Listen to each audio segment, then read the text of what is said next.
Selamun Aleyküm ve Rahmetullahi ve Berekatuhu. Allah-u Teala'nın selamı hem rahmeti hem berekatı olsun barşamızga da. Elbette Allah subhanahu teala Gimran, Kur'an-ı Kerim'de Gimran suresinin 19. ayetinde İnne dine indallahil İslam dey. Allah Rabbimiz karşısında in dürüst din, hak din, İslam dini. Elbette kim şu dinden başka bütün din izlese hem o kişinin de hasrette kalışı değildir. Şimdi Allah'ın rahmetiyle hak yolda İslam dininde biz barımızda Allah'a şükür. Allah Teala barşamızga da hayırlı ömür verip şu dünyadan barşamızga da Müslüman hayatında ötürge nasip etsin diyoruz. Hem de kileşeğimizni Allah Teala hayırlı iman kılsın. Hem özünün bağda etken cennetlerinde nasip etsin diyen dilekte ümitte bulabız. Allah'ın rahmeti ki elbette indi kişiye indi en gerek nerse iman diyen, imanı yok o kişi nerse bizim eğitimlerde eğitilenirse bu iman diyen. Şunun şimdi iman kişinin barşa derinci tekleytirgen bir iman, şanım inanı, elhamdülillah Allah Teala'nın varlığına, birliğine, haklığına, hem de elbette o iman akide fene bilen beylenen birinci. Hem akaid diyen zan olsa bilinirse o kişinin konumun Allah bilen beylev bizim gadi şeytip etken de elhamdülillah. Kişinin şu konulu Allah bilen beyli olsa elbette bu okunuşlu kişi.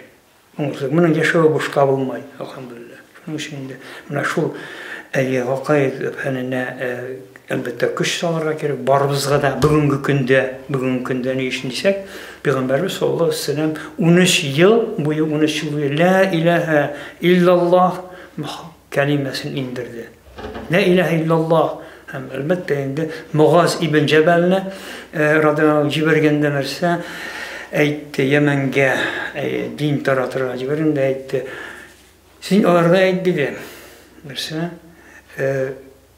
Allah'ın varlığını tanıttı. Eğer de Allah'ın varlığını tanısalardı namaz okurlar şakırdı, namaz kaldı. Şunun için bugün günde bizden halkına elbette indi bizden şu halkına La ilahe illallah kelimesine öndü gerek bizge indi. Elhamdülillah. Şunu Allah Teala bizge rahmetin birgen hem ona jitkiriu bizge lazım. Hem de bizge de elhamdülillah.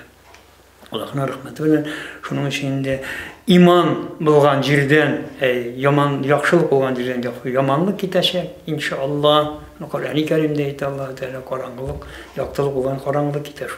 Şuna Allah'ın rahmeti bilen şu imanını anlamağınga, Allah'ın varlığın, birliğin anlamağınga bugün günde şüphet neler bara, barşı yamanlık şundan gelip çıkan kişinin elbette şu en zor bizim baxtimiz Allah'ın rahmeti bizge bilgen kulumuzda elhamdülillah. Şunu saklayık imanla hem de Allah'ın rahmetinde bulup barşamızda yaşayık hem de bilgenleri biz bilmegenlerge jitkirige gerek Allah Teala'nın Kur'an-ı Kerim'de ona işaresi var. Şakır diye ehlini diye. Şakır şunun için bizge Allah rahmetin bilgen cemaat.